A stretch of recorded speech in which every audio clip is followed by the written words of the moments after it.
I had never even seen a shooting star before. 25 years of rotations, passes through comets' paths, and travel, and to my memory I had never witnessed burning debris scratch across the night sky. Radiohead were hunched over their instruments. Tom York slowly beat on a grand piano, singing, eyes closed, into his microphone like he was trying to kiss around a big nose. Colin Greenwood tapped patiently on a double bass, waiting for his cue.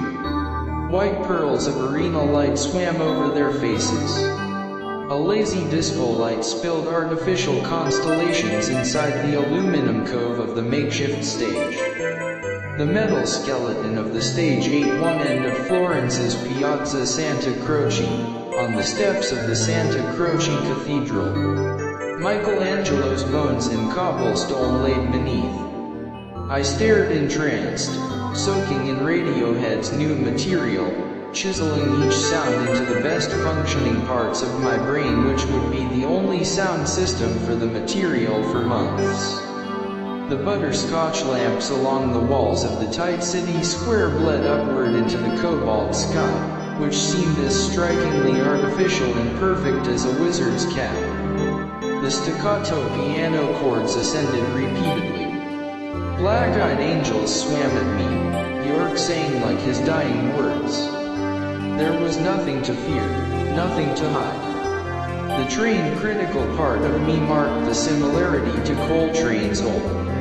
The human part of me wept in awe. The Italians surrounding me held their breath in communion, save for the drunken few shouting creed. Suddenly, a rise of whistles and orgasmic cries swept unfittingly through the crowd. The song, Egyptian song, was certainly momentous, but wasn't the response more apt for, well, creed? I looked up. I thought it was fireworks. A teardrop of fire shot from space and disappeared behind the church where the syrupy river Arno crawled. Radiohead had the heavens on their side.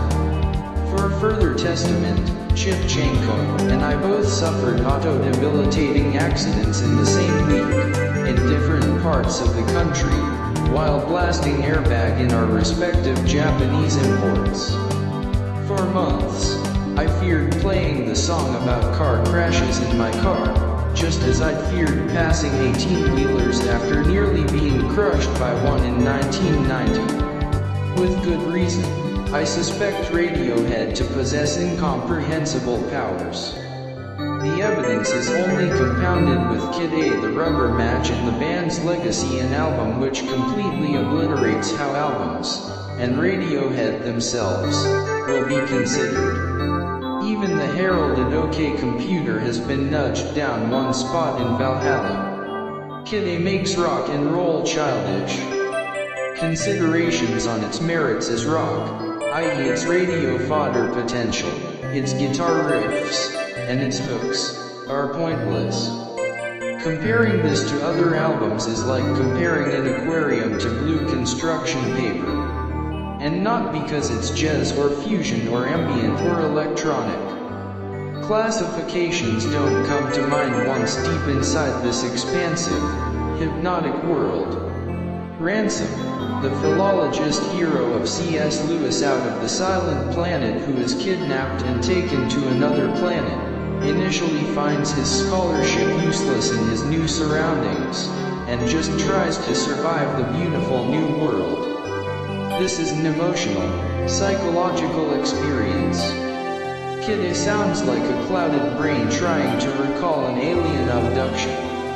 It's the sound of a band, and its leader, losing faith in themselves, destroying themselves, and subsequently rebuilding a perfect entity. In other words, Radiohead hated being Radiohead, but ended up with the most ideal, natural Radiohead record yet. Everything in its right place, opens like close encounters, spaceships communicating with pipe organs.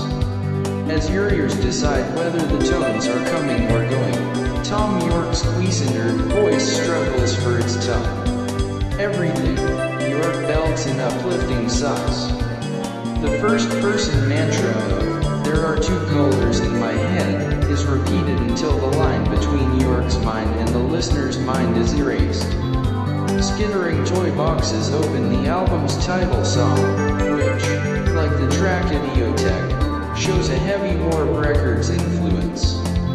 The vocoder lullaby lulls you deceivingly before the riotous national anthem. Mean, fuzzy bass shapes the spine as unnerving theremin choirs limp. Brash brass bursts from above like Terry Gilliam's animated foot. The horns swarm as York screams, begs, "Turn it off." It's the album's shrill peak, but just one of the incessant goosebumps raisers. After the rocket's exhaust, Radiohead float in their lone orbit. How to disappear completely boils down Let Down and Karma Police to their spectral essence. The string-laden ballad comes closest to bridging York's lyrical sentiment to the instrumental effect.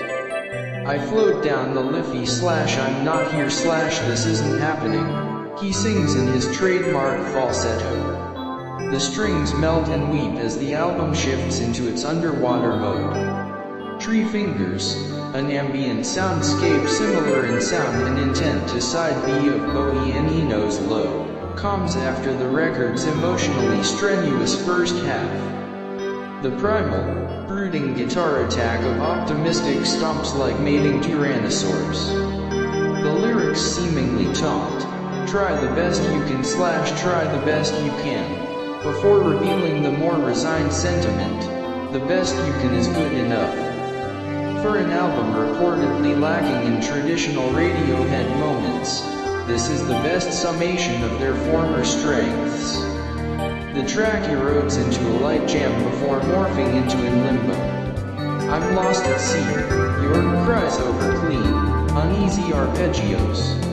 The ending flares with tractor beams as York is vacuumed into nothingness. The aforementioned Idiotech clicks and thuds like Aphex Twin and Bjork's Homogenic, revealing brilliant new frontiers for the band. For all the noise to this point, it's uncertain entirely who or what has created the music. There are rarely traditional arrangements in the ambiguous origin. This is part of the unique thrill of experiencing Kid A pulsing organs and a stuttering snare delicately propel Morning Bell. York's breath can be heard frosting over the rainy, gray jam. Words accumulate and stick in his mouth like eye crust. Walking, walking, walking, walking, he mumbles while Johnny Greenwood squirts whale chant feedback from his guitar. The closing, motion picture soundtrack, brings to mind the White Album, as it somehow combines the sentiment of Lennon's LP1 Closer, the ode to his dead mother, Julia Desch, with Ringo and Paul's Marley, yet sincere LP2 finale, Good Night. Pump organ and harp flutter as York condones with affection, "I think you're crazy," to further emphasize your feeling at that moment and the album's overall theme. York bows out with, "I will see you in the next life," if you are not already there with him. The experience and emotions tied to listening to Kid A are like witnessing the stillborn birth of a child while simultaneously having the opportunity to see her play in the afterlife on IMAX. It's an album of sparking paradox. It's cacophonous yet tranquil, experimental yet familiar, foreign yet womb-like, spacious yet visceral, textured yet vaporous, awakening yet dreamlike, infinite yet 48 minutes. It will cleanse your brain of those little crustaceans of worries and inferior albums clinging inside the fold of your gray matter. The harrowing sounds hit from unseen angles and emanate with inhuman genesis. When the headphones peel off, and it occurs that 6 men, Nigel Godrich included, created this, it's clear that Radiohead must be the greatest band alive, if not the best since you know who. Breathing people made this record. And you can't wait to dive back in and try to prove that wrong over and over.